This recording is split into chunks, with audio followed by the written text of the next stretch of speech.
Hi hello friends, welcome to RK விம்லாக்ஸ் channel. அனைவருக்கும் வணக்கம். கொஞ்ச நாள் உடம்பு முடியல, அதனால் லைவுக்கு வர முடியல. உடம்பு சரியில்லை, ஆன்லைன் வர முடியல. இப்போ கொஞ்சம் பரவாயில்ல friends. Now fine, good good, நல்லா இருக்கேன். நல்லா இருக்கேன். இனிமேல் லைவ் வர ட்ரை பண்ணுறேன். இப்போ ஒரு சின்ன ரெசிபீஸ் தான் ஃப்ரெண்ட்ஸ் போடுறோம். அதனால் கொஞ்சம் டயர்ட்னஸ் இருக்குது. நான் கம்ப்ளீட்டாக சரியானதுக்கப்புறம் நான் வரேன். இது வரைக்கும் எனக்கு லைவ் சப்போர்ட்ஸ் பண்ண அனைவருக்குமே ரொம்ப நன்றி. கொஞ்சம் வீடியோஸ்க்கும் சப்போர்ட் பண்ணுங்கள். அண்ட் இன்றைக்கி ஒரு ஸ்நாக்ஸ் ரெசிபீஸ் தான் பார்க்க போகிறோம். வாங்க பார்க்கலாம். ஃபஸ்ட்டு டீ தான் போட போகிறோம். ஒரு வானலில் தண்ணி ஊற்றிக்கிட்டு கொஞ்சம் இஞ்சி இடித்து போட்டுக்கோங்க. பூண்டு இல்லை, இஞ்சி. அண்ட் டீ தூள் போட்டுக்கோங்க. டீ தூள் போட்டுவிட்டு ஏலக்காய் ஒரு 4 ஏலக்காய் ஆட் பண்ணிக்கோங்க. ஓகேவா? 4 ஏலக்காய் போட்டு நல்லா ஆட் பண்ணிவிட்டு பால் ஊற்றிக்கோங்க. பால் ஊற்றிட்டு உங்களுக்கு எவ்வளோ தண்ணி வேணுமோ அவ்வளோ தண்ணி ஆட் பண்ணிக்கோங்க. ஓகே, அதுக்கு தேவையான அளவு தண்ணி ஆட் பண்ணி நல்லா கொதிக்க வச்சுக்கோங்க.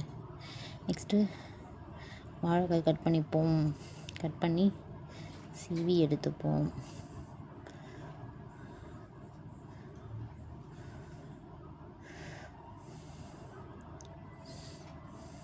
ஒரு வேலை வரலன்னு சொல்லிட்டு அதை அப்படியே நிப்பாட்டக்கூடாது ஃப்ரெண்ட்ஸ். தொடர்ந்து முயற்சி பண்ணால் கண்டிப்பாக வரும். நானும் ஃபஸ்ட்டு ட்ரை பண்ணும்போது சரியாக வரல. அதுக்கப்புறம் பர்ஃபெக்டாக வந்துச்சு. ஜஸ்ட் உங்கள்கிட்ட ஷேர் பண்ணுறேன். எனக்கு பர்ஃபெக்டாக வந்திருக்குன்ட்டு. எண்ணெய் சூடானதுக்கப்புறம் தான் அதெல்லாம் பண்ணணும் போல். நான் எண்ணெய் சூடாக போகிறதுக்கு முன்னாடியே பண்ணிட்டேன் ஒரு வாட்டி. அது சரியாக வரல. தோல்வியே வெற்றிக்கு முதல் படின்னு சொல்லுவாங்க. ஒரு தடவை தோல்வி ஆயிடுச்சுன்னா நெக்ஸ்ட் அப்படியே விடக்கூடாது. தொடர்ந்து முயற்சி பண்ணிக்கிட்டே இருக்கணும். சக்ஸஸ் கிடைக்கும். ஃபஸ்ட்டு நான் பண்ணும்போது எனக்கும் ஃபெயிலியர் தான் ஆச்சு. நெக்ஸ்ட்டு என்னாச்சு, சக்ஸஸ் ஆயிடுச்சு. ஃபஸ்ட்டு தோல்வியானாலும் அடுத்தது வெற்றி கிடைத்து விட்டது எனக்கு. அது மாதிரி இதில் நான் வெற்றி கண்டனா தோல்வி கண்டனா வாங்க ஃபுல்லாக பார்ப்போம். ஸ்கிப் பண்ணாமல் பாருங்கள். அப்படியே சைடில் சாப்பாடு கொஞ்சம் செஞ்சேன் ஃப்ரெண்ட்ஸ். செஞ்சுட்டு ஸ்நாக்ஸ் செய்யும்போது சாப்பாடு கொஞ்சம் செஞ்சு அது வடிச்சாச்சு. நாங்கள் இந்த மாதிரி துணியில் தான் வடிச்சுப்போம். அந்த சைடு கஞ்சி தண்ணி தான் வடிச்சுப்போம். நெக்ஸ்ட்டு வாழைக்காய் அந்த சீவுறது தான் ஃப்ரெண்ட்ஸ் லைட்டாக உடஞ்சிட்ருக்கு.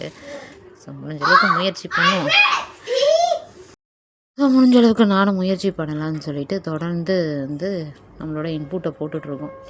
நம்மளும் சீவ ஆரம்பிச்சிட்டோம் கம்ப்ளீட்டாக பண்ணலான்ட்டு.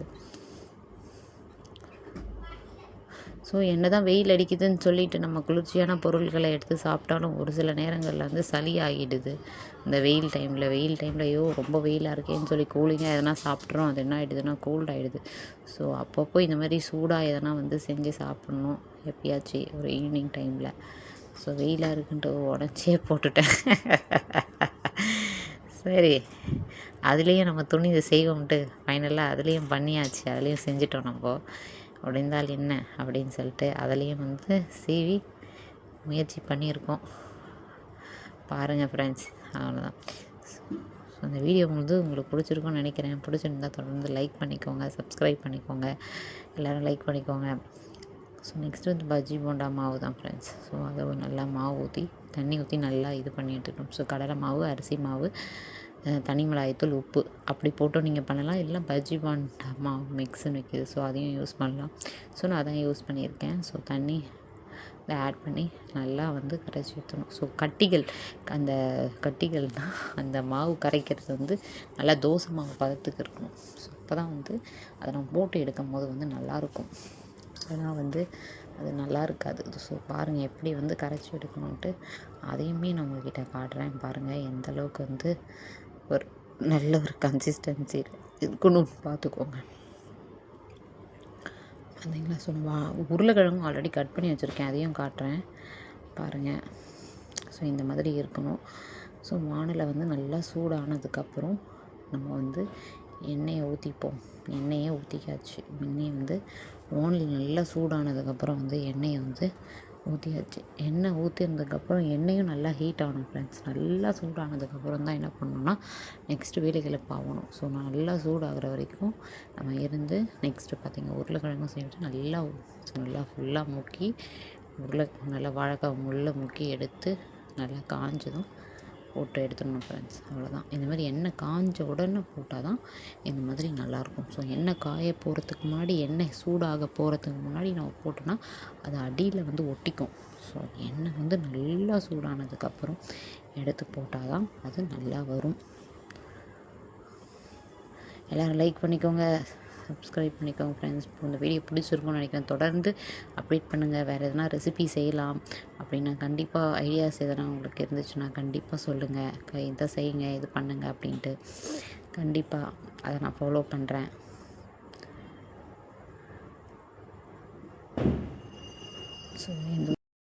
ஸோ என்றைக்குமே வந்து நம்மளுக்கு பிடிச்ச வேலைகளை நம்ம செய்யும்போது தான் அதில் வந்து ஒரு நிம்மதி கிடைக்கும், ஒரு சந்தோஷம் கிடைக்கும்.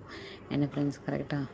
ஸோ நீ இது செய்ய அது செய்யின்ட்டு ஒருத்தவங்களை தூண்டுறதால வந்து கிடைக்கிற சந்தோஷத்தை விட நம்ம துணிச்சலோடு நம்ம செய்கிற விஷயங்களில் தான் நம்மளுக்கு சந்தோஷம் கிடைக்கும். ஸோ எனக்கு பஜ்ஜி போண்டா செய்ய பிடிச்சிருக்குன்னா, ஸோ அது துணிச்சலோடு நீங்கள் துணிஞ்சு செஞ்சிங்கன்னா அதில் வந்து கண்டிப்பாக நீங்கள் வெற்றி பெறலாம். ஸோ அதுலேயுமே எல்லாருமே வந்து ஜெயிச்சிருவாங்கன்னு சொல்ல முடியாது. பஜ்ஜியல் ஓகேவா? அது வந்து அமையணும். ஸோ அமைப்பவருக்கு அது வந்து சக்ஸஸ் ஆகும், அது வந்து வெற்றியை தரும். ஓகேவா? எல்லாருக்குமே வந்து அது வந்து அமைஞ்சிடாது. ஸோ முடிஞ்ச அளவுக்கு வந்து அந்தந்த தொழில் ஒவ்வொருத்தருக்கும் அது செட் ஆகணும். ஸோ எந்த வேறு வேலைகளும் பிடித்து செய்தால் அந்த வேலை வந்து கண்டிப்பாக வந்து அனைவருக்குமே செட் ஆகும். ஸோ இது வந்து ஆகாதுன்னெலாம் கிடையாது. எந்த ஒரு வேலையாவது பிடிச்சி செய்யணும், கஷ்டப்பட்டு செய்யணும். கண்டிப்பாக வந்து அதில் வந்து வெற்றியை காணலாம். ஸோ பூ கட்டுறது கூட எடுத்துக்கிட்டோங்களேன். ஸோ அதில் கூட அப்படி தான் சொல்கிறேன். அதை நம்ம பிடிச்சி செய்யணும்.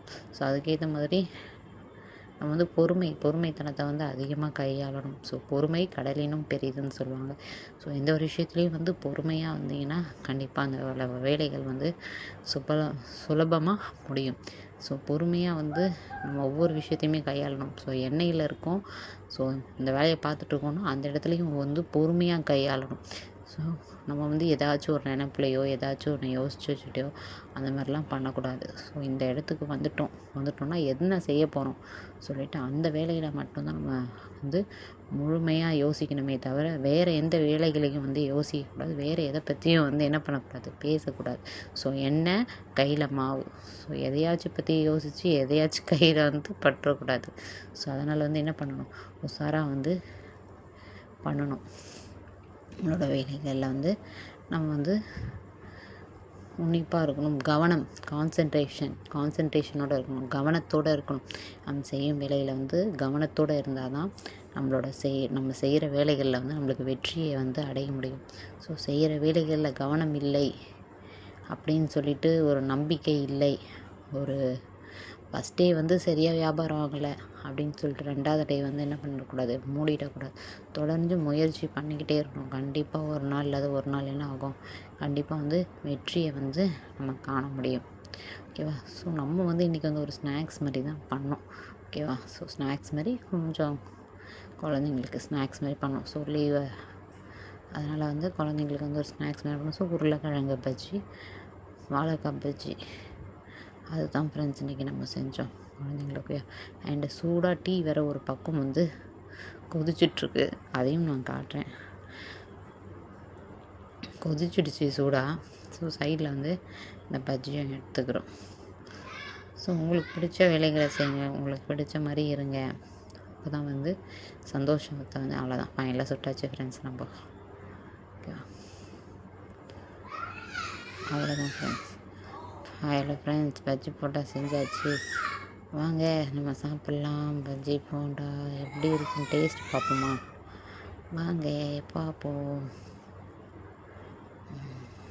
டீ போட்டேன்னா டீயும் வந்து வடிகட்டி எடுத்து வச்சுக்கிறேன் ஃப்ரெண்ட்ஸ். ஸோ டீ வடிகட்டி எடுத்தாச்சு. சர்க்கரைலாம் ஆல்ரெடி போட்டு வச்சுட்டேன் அதில் கிளாஸில். சரி போட்டு அது இது பண்ணியாச்சு. அவ்வளோதான் ஃப்ரெண்ட்ஸ். ஃபைனலாக வந்து காஃபி ரெடி. ஃபைனலாக நம்ம செஞ்சாச்சு பஜ்ஜி, வாழைக்காய் பஜ்ஜி, உருளைக்கிழங்கு பஜ்ஜி. வாவ், சூப்பர், நல்லா இருக்கும் ஃப்ரெண்ட்ஸ். நெக்ஸ்ட் வாழைக்காய் பஜ்ஜி, இதுவுமே நல்லா கிறிஸ்பியாக மொறுன்னு சூப்பராக டேஸ்ட்டாக இருக்குது. கண்டிப்பாக நீங்களும் ட்ரை பண்ணி பாருங்கள்.